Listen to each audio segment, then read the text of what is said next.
And Happy New Year, Matthew. All right, Happy New Year, Mark. So this is Mark Goldberg with the UN Affairs blog, UN Dispatch, speaking with, as always, Matthew Lee from Inner City Press, even today within the United Nations. Even today. So this is going to be the second annual installment of our top UN stories of the year. We did this last year, as you might recall, Matthew. And as I recall it, although I probably should have gone back and watched it so we could top it. But I feel like we just will top it. You know. How could we not? With one more year of this under our belt. So now the goal, you and I, we could spend any number of hours talking about any one of the 10 topics that you and I pre-selected that we'll be rolling out over the course of this Blogging Head segment. But we're going to go for, I think, breadth over depth this time around. Try to cover as many, try to in an hour or so cover the 10 issues that you and I think were most prominent over the last year at the United Nations. All right. Now we're going to do this sort of for ESPN fans out there. We're going to do this PTI style, where we're going to really try to keep ourselves on time and on topic. So, what do you say, Matthew? Okay, I'm ready to go, and exactly. We'll 5 minutes and you're out. Regardless, we'll just move on to the next. Yeah. Although some are interconnected, as you'll see. Yeah. If we do this right, the topics should bleed into each other, and nicely, and it should be the transition should be easy. No more preamble. No more preamble. So Matthew, number one on the list was Cyclone Nargis, which last. Well, when did the cyclone hit? It hit in May. In May 2008. Over 100,000 people were killed in a huge humanitarian and political disaster. And it raised many of the issues that on which the UN both founders and thrives: sovereignty, humanitarian access, the trade-off between what should the UN do in order to gain access in terms of giving succor to dictators such as those in Myanmar, military regimes, excuse me. And actually, I have within this 5 minutes. I have new news on this very topic, but we'll turn it back to May, because I think we even locked horns on this at the time in terms of what made it stand out. Number one, there was some discussion. I guess in terms of even just like learning lessons going forward, very little notice was given to people in Myanmar of this thing coming. Whereas obviously in developed countries they'll issue warnings, and in places like Cuba even they evacuate people even if a storm may or may not hit. In this case, people were given, at most a few hours. There's been some discussion since then of like whether a global system for disaster and storm warning should exist. But be that as it may, the storm hit, and news crept out of destroyed villages, no light, and spreading disease. And the government of Myanmar said, we don't really want outside help at this time. Take it from there, Mark.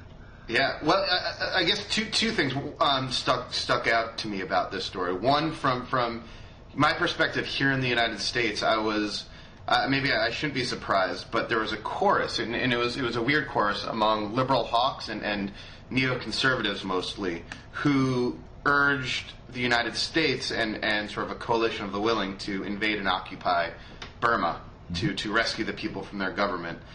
Prominent voices among them were Robert Kaplan, who wrote a New York Times op-ed arguing for making the case for invading Burma. The second big sort of brouhaha that developed was a lot of commentators said, well, why can't we just airdrop? Let's just airdrop. And the Washington Times had an op-ed about this, and an editorial. The Washington Post had an editorial about this, just making the case that we need to airdrop food in. And what I learned in the course of this was that you can't just airdrop humanitarian supplies into inaccessible areas, and because oftentimes what happens is the people with the guns are the ones that get this aid, and use that aid as a matter of currency, and it doesn't necessarily reach the people most in need. And so you do actually need to work with odious governments such as the junta in Myanmar But at what cost? This at what leads to cost, this, Mark, and on what well, terms? exactly. This leads to that that debate between human rights on the one hand and humanitarian access on the other. And there's with the wild card of the UN accepting corruption and essentially stealing from the till from the government at issue, as it turned out. So, and it wasn't just, from beyond the U.S., France, parked one of its Navy ships off the coast, and there was a lot of harumphing about the responsibility to protect and whether, whether there should be, helicopter trips from this French military ship over Myanmar. But and in what was, and I'm sure that in what was seen as something of a coup, or one of the coups of the coup, meaning a good thing, not a coup d'état of the UN, is that with this standoff about access, Ban Ki-moon, Secretary Ban Ki-moon, traveled to the heart of darkness and met with General Tan Shui in his reclusive jungle capital. By all accounts, actually, Tan Shui sort of humiliated him, had him walk down this long hallway toward him as he stood waiting at the end of it. And even in a sort of another snub, at the same time that this is all going on, Myanmar is saying that it's preparing to set in stone a constitution and an electoral process which will disallow the most prominent opponents from running for office. And they had as a run-up to the election, they had a referendum in which it was illegal to campaign against or to criticize what was being voted on, and which passed by 98%. The day of the sort of secondary election, because it was put off for 2 weeks after the cyclone, in the cyclone zones was actually while Ban Ki-moon was in country, and he was asked and agreed to leave the country for a day, sort of as a hop, skip, and a jump to Bangkok and back, so that the referendum could take place, without a single observer, and it passed 98% to 1. This is all, again, it was also viewed that following that visit, some aid was allowed in, but with a catch. Mark, do you want to? And you'll have to wrap up. Okay. Oh, really? Okay. And the catch, and this is close viewers can find out more about this. But it emerged by later in the year, by June and July, that of the aid money that was brought in by the UN and converted, that the government was telling the UN specifically, every dollar had to be converted into something called a foreign exchange certificate, right, and only from that point into the local currency. And by a leaked UN memo, it emerged that 25% of the value of each dollar was being lost simply in the transaction with the government, that you were giving them a dollar and getting back something worth 75 cents. And the weird thing was that the UN, and maybe it's not weird, the UN never said anything about this. All right, next. We have to. All right, ooh, brutal. We have a long way to go. Okay, we do. Kosovo. I'll let you start on this one. So in February this year, Kosovo. Okay, this after unilaterally declared independence. Take it from there. Okay, I'm turning back the clock. Having been administered in some sense by the UN since 1999, and having been sort of prepared, it was never clear what this, having been bombed by NATO in 1999, Serbia agreed to this administration of the disputed Kosovo province by the UN for 10 years.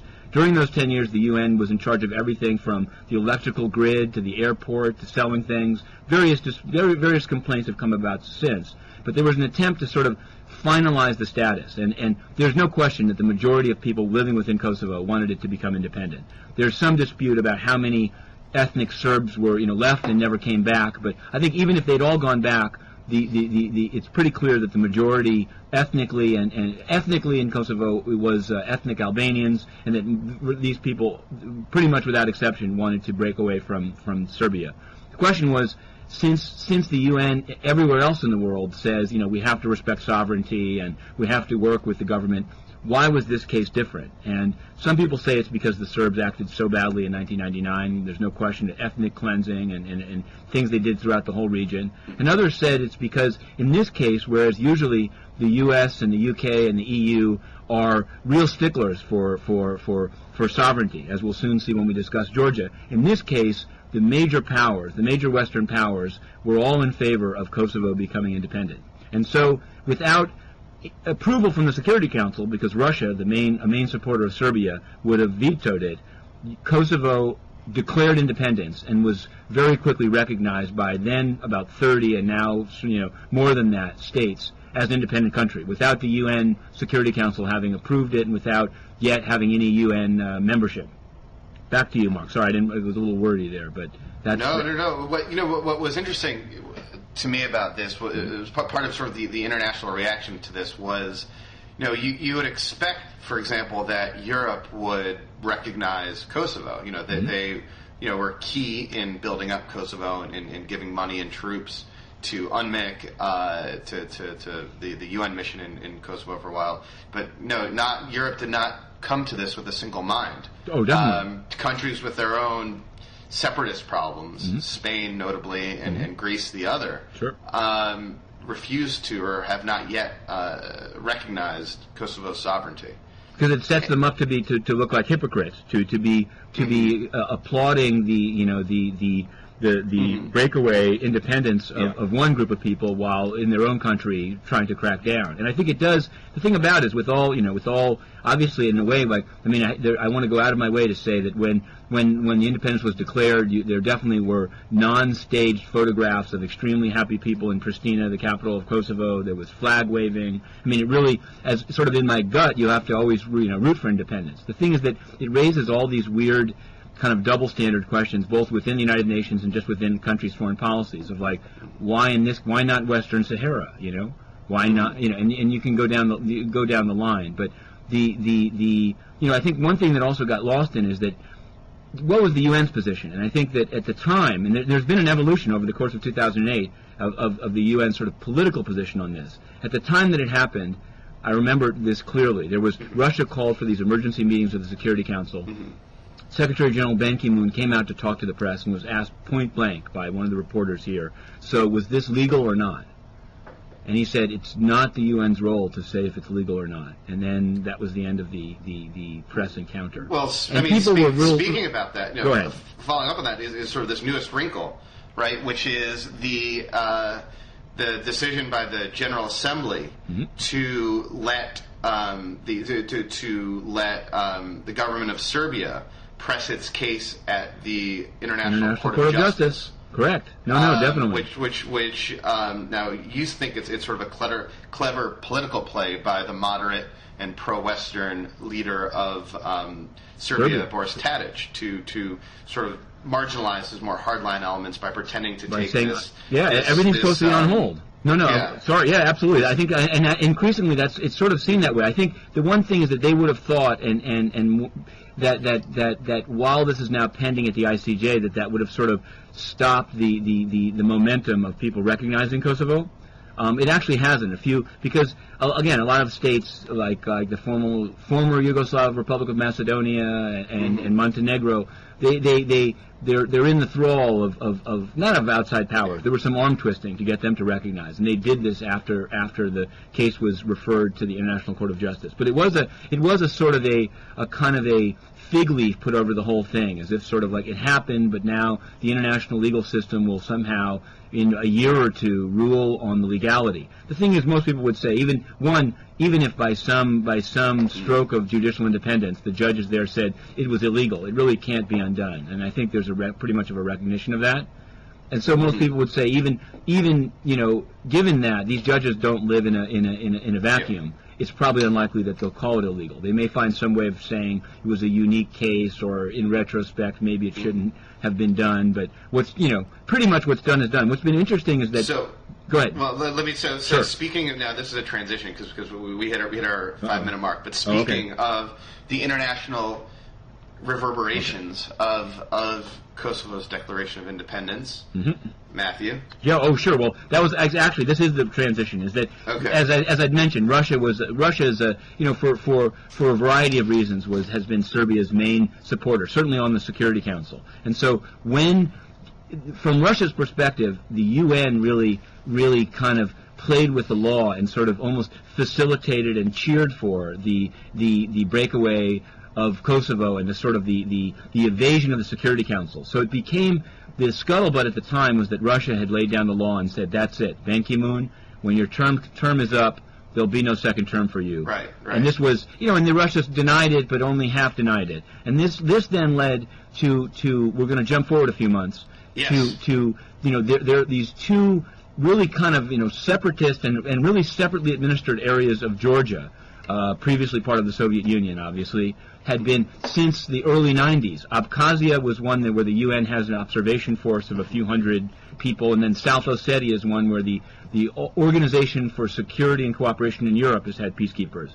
Both of these zones have been a matter of conflict between Russia and Georgia for years, and since Kosovo, it became even hotter and hotter. There were drones shot down, there were reports of cross-border shooting, and in early August, on the opening day of the Olympic ceremony, the Beijing Olympics, while the world was, exactly, while the world was listening to lip syncing 12-year-old gymnasts and lip syncing their way through national anthems, suddenly the war turned very hot, and it's become, again, I don't want to, there's probably things from Georgia's perspective. Russia was rushing into the zone, and so Georgia started firing missiles at the capital of South Ossetia, Skin Valley, and there's been some disputes, but increasingly it seems like even people that are sort of on the fence are acknowledging that Georgia shot first. Right. Maybe that seems to be the emerging consensus, right? Is that Georgia shot first, but Russia responded with overwhelming force and did not necessarily discriminate between civilians, between combatants and non-combatants. Nor did the Georgians. Nor did the Georgians. But absolutely. The Human Rights Watch report, sure, makes that clear. But there was perhaps a disproportionate response by the Russians. Oh, definitely. And ironically, they used this. That's not to say both sides are not at fault. Sure. But this fortunately or unfortunately, this also happened in the midst not only of the Olympics but of a election campaign here in the United States. And where sort of the emerging slogan became, we're all Georgians now, and both candidates took a pretty hard anti-Russian line. They did, and CNN portrayed it as soon after the United States approved a huge aid package to Georgia, something like $1 billion aid package.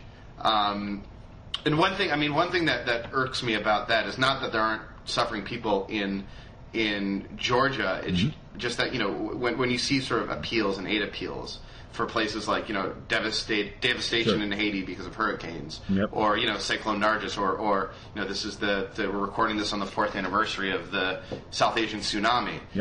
A lot of times these appeals go underfunded, but not this case. This sort of had the right mix of politics, confronting the Russian bear, victims to whom at least white Americans can identify on TV screens, and it had it all. And it's sort of anti-Russian sentiment and all that. So to me it was revealing in that sense. It had it all except a sort of dubious tie-eating leader of Georgia, who may well have started the fight and now faces pretty serious fight back in his own country. He's being in fact, the ambassador here, just to tie it back into the UN, that Georgia's not long time actually, pretty young, but very, very visible ambassador to the UN, Irakli Alassania, has now gone back and is saying he's going to run for president, and we'll see if it's as vibrant a democracy as it says. And the strange thing is that although it was portrayed as sort of Georgia was this sort of paragon of democracy on the edge of Russia that was being attacked, even before this happened, there were all these accounts of like TV stations getting closed down, and so there was a lot of things going on. But there's the irony, and again to tie it back to sort of even the Myanmar thing, Russia used this concept, which it's usually opposed to, of responsibility to protect. It said we had to go in to protect, and I think that normally Russia is an enormous supporter of sovereignty. For example, let's say on the issue of Zimbabwe, whether Mugabe has the right to we'll get to that later, oppress his people. No, absolutely. But That's on this, I guess this is a cross-cutting issue, as they call it. Yeah. In that, Russia says no, stay out of Zimbabwe's business. Believe in sovereignty. So the question was, what was up here? And what people have said is, in a way, the loophole for Russia was that there were both some natural kind of Russian citizens living in those two zones, and also Russia had distributed passports, so that people that lived in this breakaway zone for the decade of the 90s, many of them became Russian citizens. So then Russia says, hey, it's our right to go in to defend our citizens anywhere. So I'm only saying this as kind of a cautionary tale when you see the passports being dropped out of an airplane. This may be a precursor to RTP, baby. So actually, this could be a next on our list here is Sudan. Okay. Sudan. So looking back over the year, one could argue that there has been negative progress in Sudan. A peacekeeping mission was deployed. Sure. We're happy for that, but we're displeased at the fact that this peacekeeping mission, the most high-profile peacekeeping mission in the UN system in the world, is only deployed at half capacity. 60%. Only about 10,000 of 20,000 approved troops are actually on the ground, and they still lack equipment like helicopters, AP armored personnel carriers, and other equipment necessary to sort of have that kind of force multiplying effect that a peacekeeping mission needs to be effective. And meanwhile, the security situation is steadily deteriorating. The World Food Program cut off, or not cut off, but it was forced to reduce its supplies that they sent into its food supplies they sent into Darfur. And I'm looking toward 2009, and I'm pretty. I'm not optimistic. I'm pretty pessimistic about the future for Sudan right now, because in 2009, Matthew, we have these national elections are being scheduled. These elections were mandated in a peace accord between the North and the South that was signed in 2005, and these elections are set to be held in July this year. And these elections may, I think, precipitate or a renewal of conflict between the North and South. What say you? And we also, of course, we talked earlier about this sort of another conflict between the North and South over this Abyei, this oil-rich region that kind of straddles the border of Darfur, North Sudan, or the Darfur, Sudan proper, and South Sudan. Yeah, and that issue is another issue yet to be resolved, and which could again be sort of be a precursor to a civil war. Sure, no, exactly. I don't think that things in terms of sort of peacemaking or the UN's role in Sudan, the year doesn't end with any more positive story than it ended 2007. And that is, you said 50%. I was the day before Christmas, or this week before Christmas, the UN Department of Peacekeeping Operations said they'd hit this magical number of 60% deployment, which was their goal. Weird thing, just as we were putting together this list, I think that this and I don't, is it sort of concentration fatigue by the West? The issue of Darfur would have been much higher on the list last year. We can go back and look where it was, but I think there's been a sort of a fallout. I don't know if it's an interest. Now, some even big Sudan experts say that although things are by extremely problematic in Darfur. Hang on, there we go. Announcements. Oh, interrupted sorry by about the that. UN. PTI. Oh, parliamentary elections in Bangladesh. It didn't make the list, but they're embargoed copies. That's what you're hearing over the. I know. I'm sorry. Yeah, I think actually maybe it'll be visible. It'll be. I'm sorry. I would talk over it, but it'll be a little. So, but the thing is that even some people that have said genocide Darfur, many of them have said most of that took place in 2004, which isn't to say things are by any means good now. I guess the question becomes, has it become less prominent in these debates simply because new emergencies arise, and because it looks like Bashir, despite this issue is inevitably tied to this pending and really coming to fruition. Yeah, that'll be our next topic. Application by the head of the International Criminal Court to get an arrest warrant against the president of Sudan for his activities in Darfur. That's in the question. I guess now some I've heard the argument made that ever since that Moreno Campo of the ICC made that move, that Bashir has tried to act better. And some people say, obviously, you'll still have accounts of rampaging Janjaweed and rebels. There's also, I think there was, over the course of the year, there was a recognition that the rebels are not really acting that good either. That I think, in fact, the worst thing about the story is not just the failure to deploy the peacekeeping mission, but was the real lack of progress on any kind of a political discussion. There was at the beginning of the year there was Jan Eliasson and they were trying to set up a process, and they went to Libya where Gaddafi sponsored these talks and then sort of pissed on them on day one. He said, this is an African problem, why are you all here? But what I think, and it's not just the Sudanese saying this, I think that the African Union, which has also, number one, opposed the application for an arrest warrant against Bashir, but they're not. You can't really say they're in the bag for dictators everywhere, because this same AU has denounced the current coup in Guinea. But I guess they view it as, number one, it's a club of presidents, so they don't like to see a president getting arrested.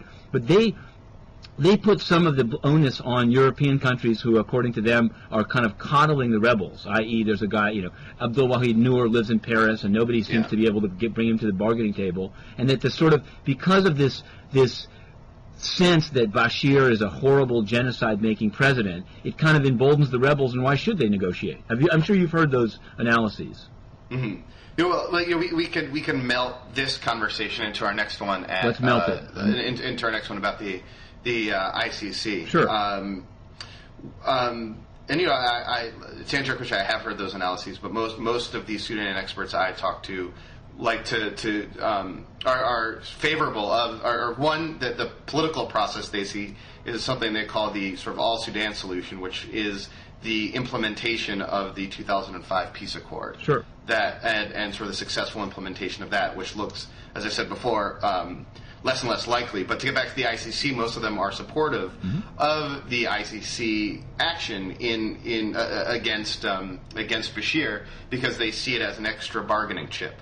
That we talked about this in previous UN plazas, but the Security Council, if it so choose, could suspend the ICC's investigation and the ICC's proceedings against Bashir. Doing so would require a vote of the Security Council, and they could do so theoretically if they thought that Bashir was making credible steps towards peace. But I think now, so far, here, you take it from here. No, I think what I was just going to say is first I was just going to snarkily remark that I don't know how scientific. I mean, those are the experts that you speak to, right? I mean, I don't mean you in particular. I mean, I think it's definitely. That's not, I don't want to say it's a Western view. I just want to say there are definitely people that see it otherwise. Whatever we may think of them, there are people that think that Moreno Campos' application makes peace less likely. But we can even. That is a computing view. And I think even if you had a vote, I subscribe to. If you had a vote in the General Assembly, I think that would be the majority view.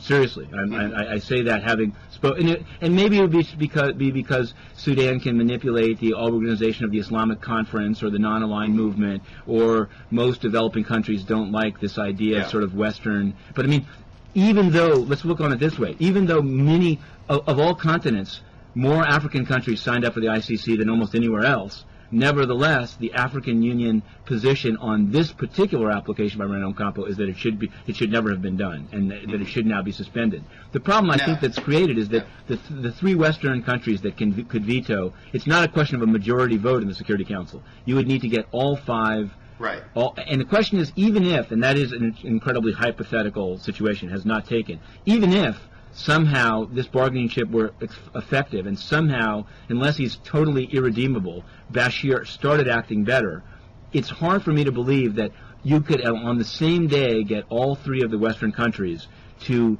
use their vote to suspend the prosecution. Mostly because most of these, the people that would pull the trigger on that decision are more accountable to their own electorates than to the idea of peace and justice or to any objective view of what changes that may or may not happen in Sudan. And so there's no upside to appearing to coddle a genocidal president in another country. Unless sort of the civil society groups here in the United States, the Save Darfur movement, which I think which I think sees the utility, the political utility in the ICC process, unless they were sufficiently convinced that this was the right political thing to do, which I think is not. It's not unreasonable for us to think that they are some of the intellectual leaders of that movement. But I don't think they control public opinion. People like Prendergast, who's been on this program before, sees it as sort of a political instrument as well. But I guess my sense is that it took them, and this is more of a political thing, it took them,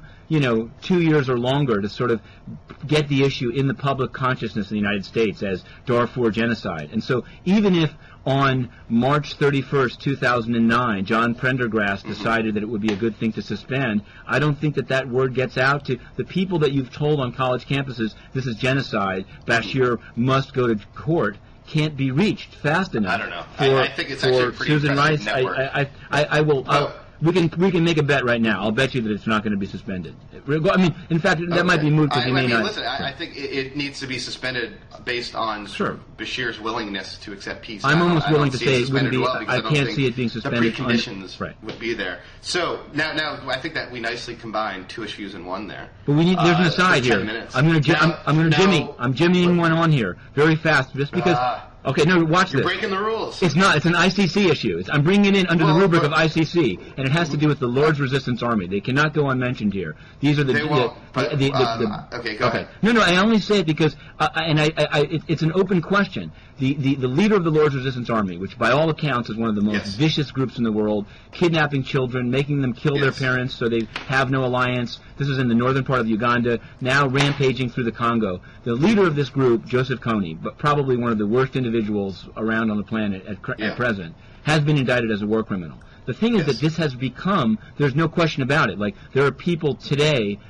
He negotiated and said he would sign a peace agreement with Uganda, but only if this warrant is removed. What Uganda has promised him is that if he signs, they'd ask the council to suspend the proceedings. But he doesn't believe that. Now, he's obviously a terrible person, so I've said that now 3 times. But I do want to say that the issue of sort of peace and justice is being squarely raised, because he's made it clear he's not signing until it's taken off. And at the council, they're not taking it off until he signs. And so in the last week, there have been dozens of people killed, not only by Kony, but by the 3 countries trying to kill Kony.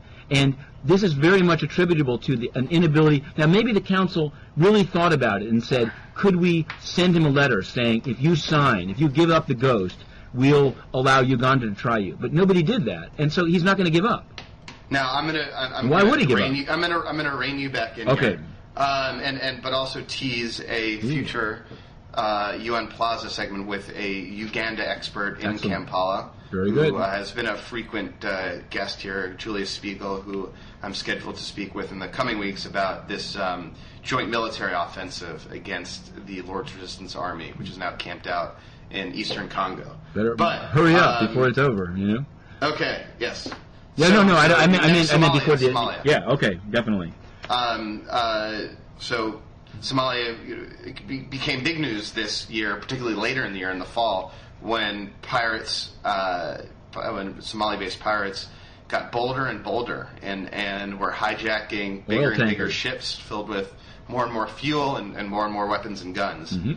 And quite recently, within the last few weeks, there's been a ministers' meeting, right? So Condoleezza Rice was there and her minister counterparts to talk about pirates. Mm-hmm. So I'll let you take it from there. Sure. She even just on the Condi front, she's made this comment, which is sort of funny. She was like, Thomas Jefferson came in talking about pirates, and I'm going out talking about pirates. I think people. It's almost sort of there is even among everyone. What's interesting about the piracy issue is that it's the first thing I think I've seen this year that really totally united the P5. Everyone is against the pirates. Even China has sent ships. Russia's sent ships. Everyone's against the pirates. I mean, the African critique of it is that the world community really didn't care that much when it was just chaos and people, the residents of Mogadishu getting alternately killed by Islamic insurgents and by the Ethiopian occupiers of their country. Nobody really cared. But the moment shipping began to get grabbed, and in fact, the shipping it's not just the money. There was a relatively famous case of a boat full of Ukrainian tanks on its way to Kenya, and from thence to South Sudan were grabbed by pirates. And they then had obviously an enormous amount of leverage, because the idea of these tanks being unloaded in Kismayu, Somalia, was a little troubling. So I think that it united everyone. And what's sort of amazing is with all this combined firepower, the pirates are still at it, by the way. I mean, I guess the oceans are huge. Yeah. The oceans are huge, and they're extremely, you have to, Although this resolution that they passed did give the combined navies a little more leeway in going after the pirates. They may already have a bit too much leeway, simply because there was a lot of noise about India had finally come into the zone, and they claimed that they sunk the pirate mothership. Yeah. That was the quote. As it turned out, it really wasn't a pirate ship at all. And so it becomes a little right? difficult. Yeah. It's sort of like funny, like everyone's... again, it's one of these things, I think if you look at it really closely, there's this idea that, like, this should be under a UN flag. I mean, countries are obviously sort of free to go and, like, apparently, like, what I'm wondering is, what's the recourse of the ship that was shot down by the Indians? I don't know. Mm-hmm. And there was this other international law issue arose of, what do you do with the pirates once you capture them? Right, and that resolution, I think, kind of cleverly said that there's sort of allowed for a third country. So pirates captured at sea, should they not be able to be tried in Somalia, which they probably couldn't be because there's no functioning France has turned them over to could Somalia. be tried in a third country. Yep. Yeah. No, but they're also. My big problem with this focus on pirates is it's not the fact that we're focusing on pirates. It's the fact that sort of the root of the problem is not in the Indian Ocean, but on the Somali mainland. Yep. And so far, there hasn't been the kind of attention paid to fixing Somalia as there has been to piracy off the coast of Somalia. And it's made at least and one of the options being floated, which I think is kind of a dangerous one, is that sort of the Security Council periodically thinks, or in the United States is sort of behind this, is approving a new peacekeeping mission to Somalia, which the department, as you know, the Department of Peacekeeping Operations is pretty against, as are a lot of, I think, sort of regional experts, because they say once this sort of peacekeeping operation will never actually get off the ground, because look at what's happening in Darfur and if they can't raise troops for Darfur, troops, no country is going to be willing to send its troops, and this is just sort of passing the buck in a way. They would approve a mission, but there are no what they need is really sort of like a multinational force to invade and occupy the country, which is not. Didn't work in the 90s, wouldn't work now. And I think the one thing is, here I'm gonna finally play this. I've held back from playing. It's not that it's a trump card. I went on the Security Council's trip to the region, to not just Somalia, but to Djibouti, to the Congo. And I will say, I don't want to, because I mean I know the UN does the best that it can. Our final topic is sort of assessing the UN, but they do the best that they can. But the process by which a supposed government was set up, of the transitional federal government, I have to say, having been there, spoken to many people on it, it just wasn't that credible. Maybe nothing. The range of warlords in Somalia is very wide, and you do have these very intransigent Islamist opponents who weren't part of the process. They're the ones who are actually now shooting the place up, but they're also they've actually gained popularity in the last few months because they're the ones fighting the Ethiopians. And there was sort of the Security Council was really pretty shameful. At the end of 2006, everyone stood by as pretty much with U.S. support, Ethiopia occupied the capital of Somalia, and they've been there for 2 years, and they're less popular now than when they went in. It's just that it's two countries that have historically have a lot of anonymity. And they also there's a lot of Somalis that live in Ethiopia in a region called the Ogaden, and so this was not the right country to go in and bring any kind of peace to Somalia. And ironically, by the world trying to do things on the cheap and let the Ethiopians just sort of close their eyes and let the Ethiopians take care of it, they've actually, in all probability, made the Shabab, who are, these are guys that are like digging up Italian graveyards and driving over the bones. I mean, they're the ones who, made, not just, making dancing illegal is one thing, but there's some pretty vicious stuff going on there. Right. But they've gained in popularity because they were the ones fighting for the nation. They're the ones bringing order and punishing criminals. And so in retrospect, and I think even the UN's guy, this old Abdullah character, is beginning to see you have to deal with them. I mean, it's again one of these things that then really well-meaning people will say, how can the UN engage with these, Islamo-fascists or whatever you want to call them? But they are the guys on the ground with the guns, and they're actually not entirely unpopular. So it's. I think you've I think distilled that really well. Yeah. Next on our list, Holy Congo. Smokes. All right. Eastern DRC. That was a really good, I think, summation, by the way. Oh, thanks a lot. It's it's issues where I'm not that opinionated because on that one it's sort of like right. Yeah, exactly. That's sort of like that. It's a sad situation. That's all. Yeah. So Congo. Talk about sad situations. Congo. This year was not very kind to Eastern DRC, in particular the east of the Congo.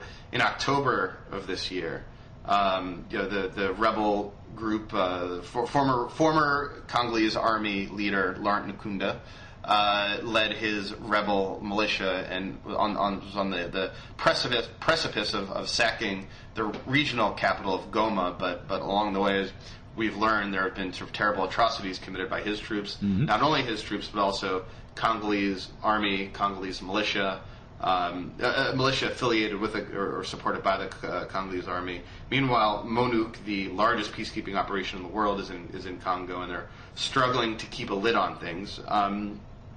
In November, the Security Council approved a peacekeeping surge of 3,000 new peacekeepers to Eastern DRC. It's going to take a long time for those to come, as you know. As you know, I've sort of argued before on the necessity of a sort of European-based rapid reaction force to deploy quickly to Eastern DRC to put a lid on the humanitarian crisis there.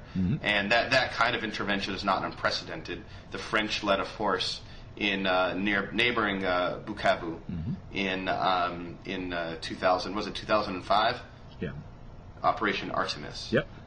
Which would temporarily put a lid on things as well. So it was not a kind year. And in our previous chat, we talked about a new and sort of pretty groundbreaking report by a panel of experts. Do you want to take it from there? Oh, sure, yeah, absolutely. Yeah. I mean, I think the one thing is that I'm sorry, these kind of like year-end wrap-ups are always sort of the danger is to like focus on things in the last 2 months. But it's true. This problem has been brewing not just for the whole year, but for many years. Basically, in fact, just to put it in context, the Eastern Congo thing is still a spillover of the Rwandan genocide of 1994, or at least takes place very much in that context, in which many of the perpetrators, the Hutu perpetrators, fled into the Congo. This is not even them anymore. This is like their kids. They've been sort of like living off the fat of the land. Meanwhile, then, Nkunda's his claim is that he's protecting the Tutsis still from these genocidal Hutus. And so it's not like, Nkunda, they've been there. There's been a sort of neither rebel group really participated in the Congolese elections that were sponsored by the UN. They've just been sort of out there. And in a way, the world's commitment was that it was going to either disarm or even like relocate these Hutu FDLR people, and take them away from Rwanda's border, because Rwanda claims that they're massed on the border and could come in at any time and continue the genocide, or somehow solve the problem. But nothing has been done, and so this emboldens Nkunda to say, okay, I'm going to take care of it myself. He then tries to style himself as a Congolese liberator, like he's going to take over the whole country because the resources haven't been shared with people. But clearly it appears to be pretty much of a proxy war, and so the UN,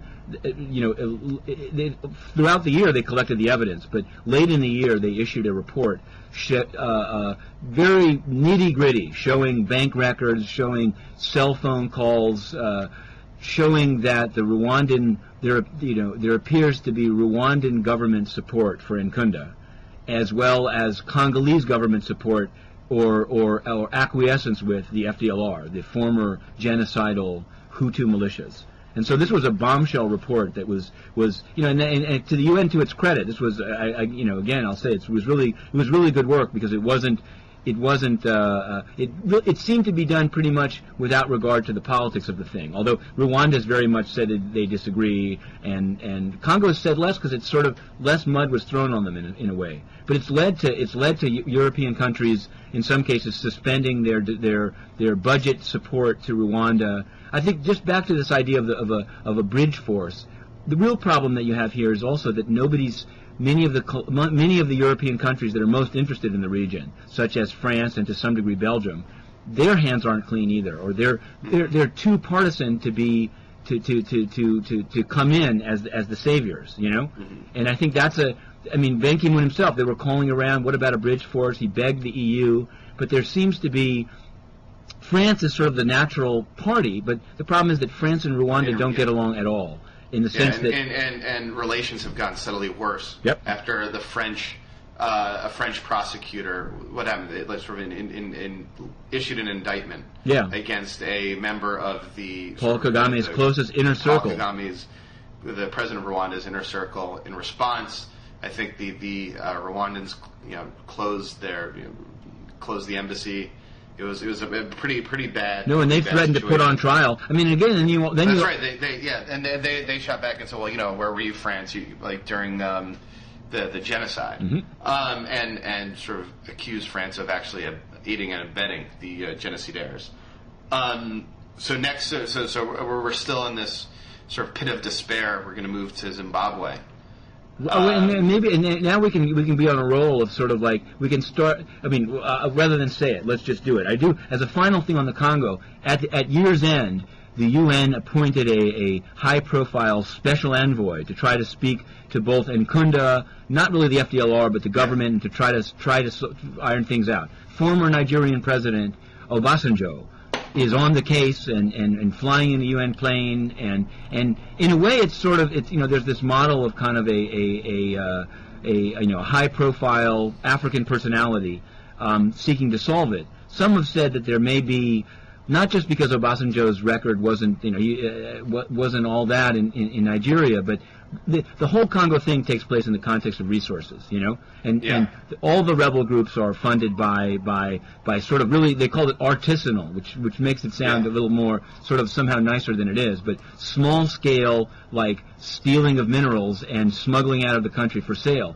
In the context of that, China entered an enormous $9 billion agreement with the president of the Congo, which had very little review by its parliament and budding democracy. And so it's given rise to, Nkunda, cynically or not, says this is one of the reasons for his rebellion, is this lack of transparency of the $9 billion China deal. And this is the same, the same thing that Obasanjo himself was accused of in Nigeria. So it's sort of, and again, stepping back, Ban Ki-moon was asked about this, and I think he misunderstood the question, because he was like, there's nothing wrong with Chinese investment. And that wasn't the question. The question was, even whether these investments and the Western powers have been more colonial than China, should there be transparency? If the goal here is sort of like new leadership and renewed democracy in these countries, shouldn't billion-dollar deals be disclosed? I'm sorry. I tried to make this transition earlier, but speaking of Chinese investment, Go ahead.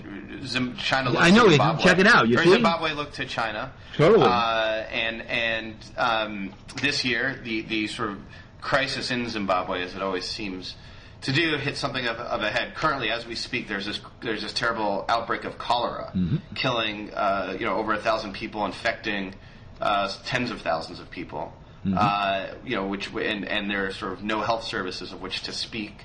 The place again is something of a pit of despair. But earlier this year, there was a moment at the Security Council where where I'll let you take it from here, sure. But that was essentially a moment. the opposition. That might actually be.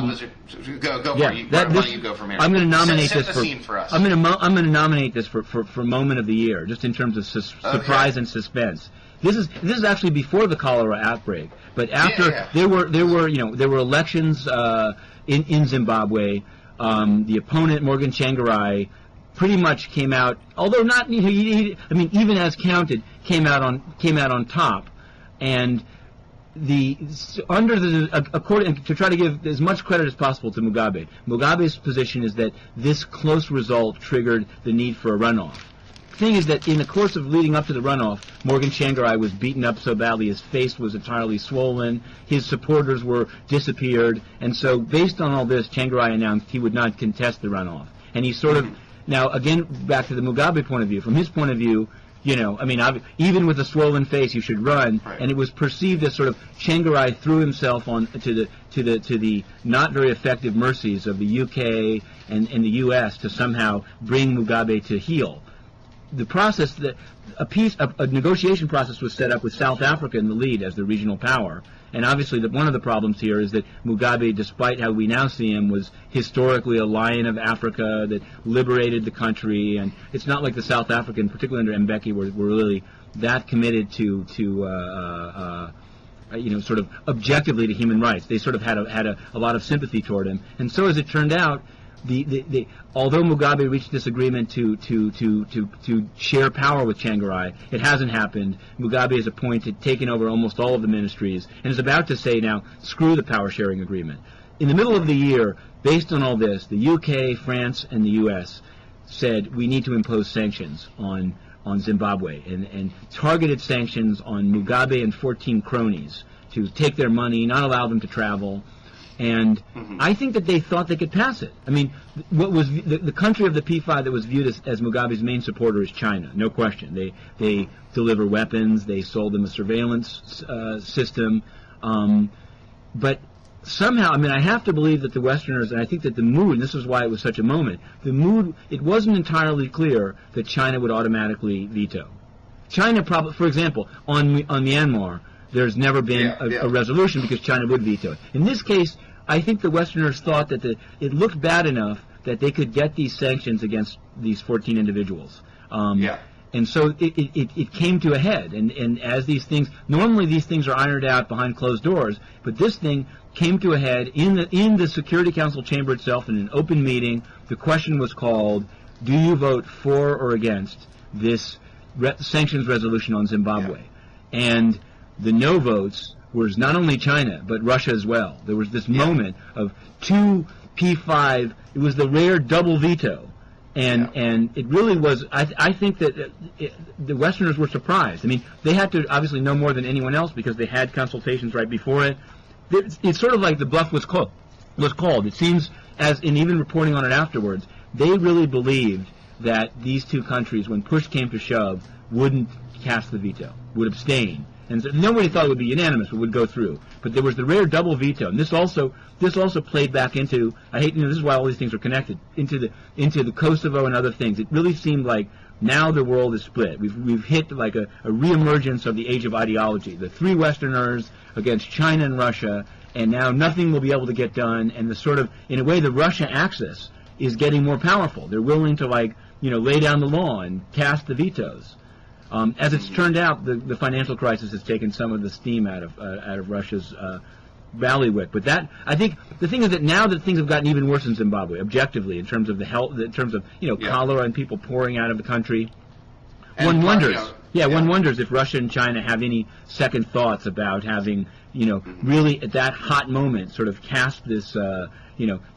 Also, Go ahead. Well, also, they were given cover by South Africa, which was on the Security Council at the time, which opposed this measure. And one wonders going forward with the new leadership in the ANC with Jacob Zuma. I've read an analysis that says that he might be a little more. He'll take a little more hard line against Mugabe. So I guess closely related to this, what was the term? I like the term you used before.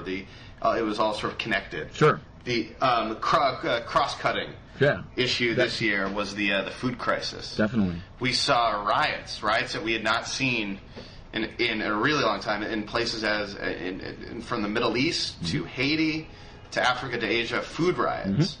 The price of rice, I remember reading, went up something like 75% this year. Part of this was tied with the rising cost of fuel. Part of it was poor yields because some people speculate because the sort of arable land is getting more and more scarce as global warming makes sort of growing things like rice more and more difficult in certain places. And sort of this all kind of came together in a terrible moment where just the world's food supply, particularly the amount of supply that was used for food aid, was temporarily strangled. And I don't know, how much could the United Nations, as the United Nations, sort of do to alleviate the situation? No, I mean, I think I want to say, and just to go sort of in the making of, we debated whether this was an enormous thing at the time, and obviously, I mean, whenever you're talking about starvation, you don't want to be cavalier about an issue. I think that there is a sense as the year ends that it almost showed like how little we know about how the economy works, because people didn't see it coming. It came. It's largely, not it's subsided. People that were hungry before are hungry now. But in terms of, you were mentioning the cost of fuel, well, that's gone way down now, right? Yeah. So it was a kind of a perfect storm of events. The UN did say at the time we need to think much more about, rather than emergency food aid, about agricultural policy and the Food and Agricultural Organization. There was a lot of talk about what was the role of speculation in driving up the price, and whether and whether there's a UN rapporteur on the right to food that issued a really well thought out report. The thing is that, again, it's sort of like it's one of these things. I don't want to say that there's still a problem. There's a problem of starvation in the world, as there was at the beginning of the year. But the factors that drove the price of food up, in fact, the price of food has come swinging way back down because of fuel prices and other things. I think one of those factors, incidentally, that we were at a time was something that we left off the list was the political crisis in Kenya last winter. Sure. And last spring, which Kenya, which I learned at the time, but I didn't know this until the crisis happened, is something of a thoroughfare for food shipments. Oh, definitely, sure. And throughout the rest of Africa, particularly food aid. And so when this crisis happened, the food shipments, they sort of shut down. Kenya sort of shut down for a month, and that led to food not getting out, absolutely, to that whole Eastern Africa. I think the only thing I want to is, and as you were laying the stage there, the one thing I'd say is I think this is closely, in terms of like what will happen in 2009, connected with what they're now calling the global financial crisis, in the sense that there were food riots in the middle of the year, and toward the end of the year you started seeing, this was sort of to me a very striking thing, something of a riot, or at least unrest in Vladivostok, where Russian workers were saying Russia's raising the tariff on imported cars in such a way that the longshoremen that unload them are going to be losing work. But one reason is, with all this economic downturn, triggered, some say, by the subprime crisis in the United States, that there's the idea that there's going to be unrest not only in sort of relatively developing world countries where there's a starvation problem, but in like Russia, people don't really think that there's starvation. But there seems to be significant concern in Russia and China, and I think in other countries, that the downturn will really may well lead to social unrest that puts that these countries are going to sort of have to turn internal.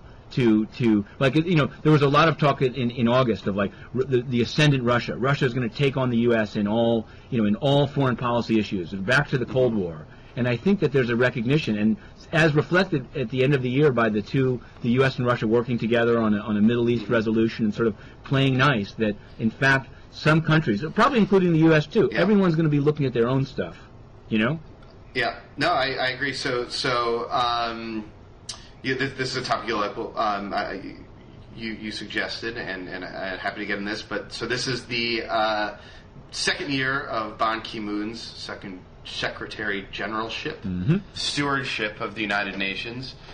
I think the one, my sort of, I guess, big point about Ban, and I've said this before, is that sort of just as Kofi Annan has made human rights sort of the central focus of his work.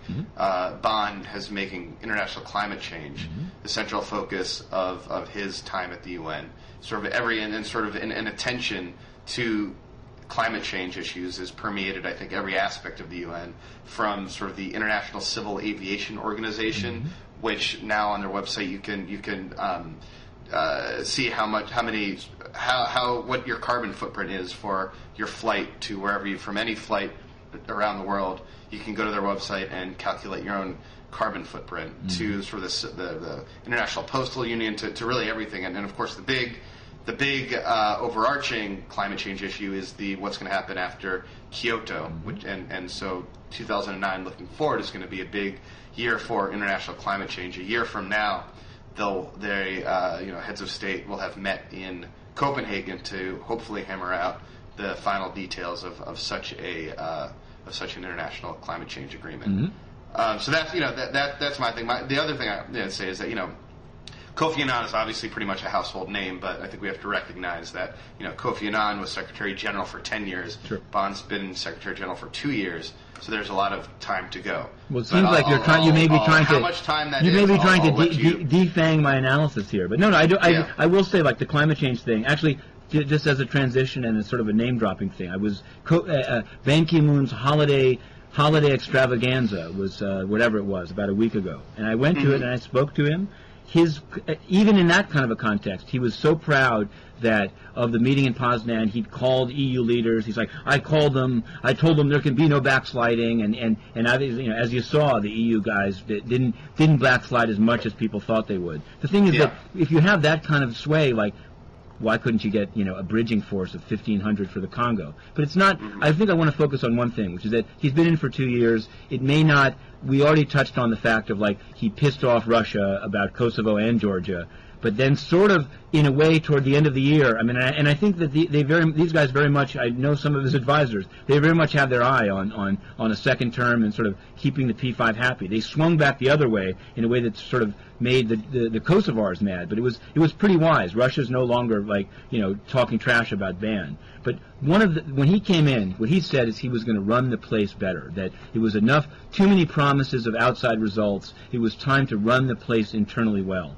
And this has yet to happen. And I think that you can see it in a variety of ways. But just today, and it's rare for me to. I'm not going to praise the Wall Street Journal, but you should. There's a story today summarizing the failure to protect, for example, whistleblowers. And it's not about the North Korea case. It's about, in fact, a U.S. guy that was a whistleblower in Kosovo during the UNMIK times, and about the various corruptions in the disposition of state assets there. And basically, because he blew the whistle, he was fired. They didn't want to let him out of the country. And when he came to the UN seeking protection under these vaunted whistleblower policies, he got no protection at all. And in part it's because Ban Ki-moon, maybe because it's not that he's over-focused on climate change, but has presided over a fragmentation of the UN's sort of ethics and whistleblower protection policies, such that every funded program, UNDP and otherwise, is able to say, we run our own shop. And so it's a problem, and I think that it shows a sort of a lack of attention to, and I would say the same thing, we've had these discussions, it might seem minor to you, but he came in and to his credit he said he's going to disclose his personal finances so that you can see if he has any conflict of interest. And he called on his senior officials to do the same.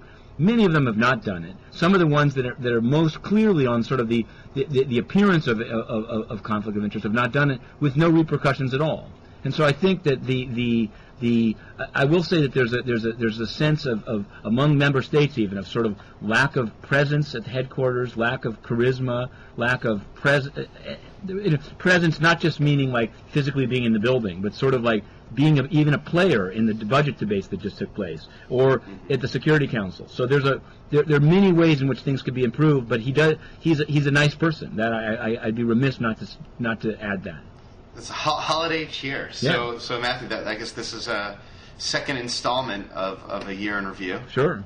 No, you're a taskmaster. I saw you. You waved us through. I've been staring at my clock here, trying to. But to our credit, right? We hit the hour mark. 10 issues. We're only 7 minutes above giving. We only ran essentially 7 minutes over. Sure. We had that was built in. At the beginning. Some of that slack was built in, I think. There was one stray point, which is that I've seen there's a very interesting, not on Inner City Press either. So there's an interesting article that says that Myanmar, and I would assume Zimbabwe as well, they have some concern about the Security Council, just the politics of it in 2009, because two countries that are leaving, South Africa and Indonesia, were, to varying degrees and for various reasons, sort of pro-sovereignty, pro-developing world, willing to, when necessary, take on the U.S. and the U.K. and say, screw you. And the two that are replacing them from the Asian and African groups are Japan and Uganda, which are much more Western friendly. More pro, and so, in a way, although neither of these two have vetoes, it's still politically there are resolutions that the proponents don't want to have two votes. And it's sort of, even a country like China, if you know that you have four, Libya is still on, you know what I mean? You still have, but if you know that you have four non-permanents backing you up, it's much easier to cast a veto because you're not viewed as isolated. So it's interesting. So, I don't think that's interesting. Yeah. That is, and it does bode, I think, better. I didn't characterize it. I think it does. I mean, in many ways, I'd say it. The only thing is, I mean, again, I don't. I think that where you and I may disagree is that it's not. I don't think that there are many cases in which the three Western P5 members are really, trying to promote human rights, and I think in that case, not running into obstructionism from is a good thing. Not all of the agendas promoted by those three in the Security Council are good by any means, and it's healthy for the world to have sometimes some principled opposition to the masters of the universe who think they have no sins. And I think even Russia, for example, the arguments that Russia made about the West's duplicity and double standards on Kosovo and Georgia, even though Russia has many problems, including in how it responded, those arguments make some sense. And so it's not always that the third worlders or third world is maybe the wrong word. This axis that included South Africa and Indonesia, they weren't always wrong. These will make good discussions, I think, for the new year. All right, that's a teaser. You called it a teaser, so that's nice. A good Security Council teaser. dynamic. Thank teaser. you, Matthew. Sure. Okay.